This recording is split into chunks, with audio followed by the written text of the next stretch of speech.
আসসালামু আলাইকুম বন্ধুরা। আশা করি আল্লাহর রহমতে আপনারা সকলেই অনেক ভালো আছেন। বন্ধুরা, আজকের ভিডিওতে আমরা এক ইমামের সুন্দরী স্ত্রী এবং মাস্তান যুবকের সাথে ঘটে যাওয়া সুন্দর একটি হৃদয় বিদারক ঘটনা সম্পর্কে জানব। তাই আপনাদের অনুরোধ করব পুরো ভিডিওটি শেষ পর্যন্ত দেখবেন। তো চলুন মূল ঘটনায় ফিরে যাই।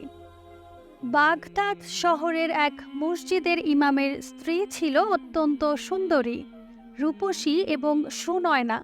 স্থানীয় এক মাস্তান যুবক হঠাৎ একদিন ইমাম সাহেবের স্ত্রীকে দেখে তার প্রতি ভীষণ আসক্ত হয়ে পড়ে এবং এরপর রীতিমতো তাকে বিরক্ত করতে থাকে।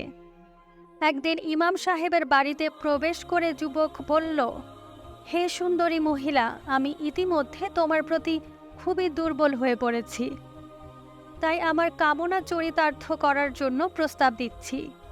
তুমি কি আমার প্রস্তাবে রাজি? মাস্তান যুবকের প্রস্তাব শুনে মহিলা ভয়ে আড়ষ্ট হয়ে গেলেন। রাতে ইমাম সাহেব ঘরে ফিরলে তিনি তার কাছে যুবকের কথা বর্ণনা করলেন। ইমাম সাহেব বললেন, তুমি রাজি হয়ে যাও, তবে একটা শর্তে। শর্তটা হলো, যদি যুবক একটানা 40 দিন প্রথম তাকবীরের সহিত জামায়াতের সাথে আমার মসজিদে সালাত আদায় করতে পারে, তবেই তুমি রাজি হবে। পরের দিন যুবক এসে মহিলাকে জিজ্ঞেস করল, আমার প্রস্তাবের ব্যাপারে তোমার মত কি? মহিলা বললেন, একটি শর্ত আছে। যদি তুমি শর্ত পূরণ করতে পারো তবে আমি রাজি। তখন যুবক বলল, কি শর্ত? মহিলা বলল, শর্তটি হচ্ছে বিরতি না দিয়ে একটানা 40 দিন প্রথম তাকবীরের সহিত জামায়াতে সালাত আদায় করবে। যুবক বলল, এটা তো সহজ শর্ত, এর চেয়ে কঠিন শর্ত দিলেও আমি রাজি হতাম। যুবক পরদিন অজু করে সুন্দর পোশাক পরে সালাত আদায় করতে আসলো। ইমাম সাহেব সালাতের পর মোনাজাত করে বললেন, হে আল্লাহ, এক পথহারা যুবককে তোমার দরবারে এনেছি, এখন পথ প্রদর্শনের মালিক তুমি। যুবক শর্ত মোতাবেক জামায়াতের সাথে সালাত আদায় করে যাচ্ছে। ফজরের পর জোহরের জন্য অপেক্ষা করে, জোহরের পর আছর, এরপর মাগরিব, এরপর এশা, কোনো বিরতি নেই।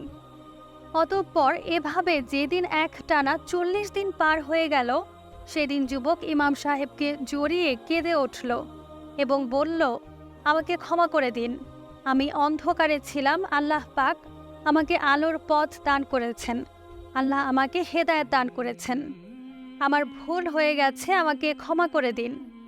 তখন ইমাম সাহেব যুবককে সাথে নিয়ে আল্লাহর কাছে হাত তুলে দোয়া করলেন, হে আমাদের পালনকর্তা, সরল পথ প্রদর্শনের পর তুমি আমাদের অন্তরকে আর কঠিন করে দিও না এবং তুমি আমাদের করুণা দান করো।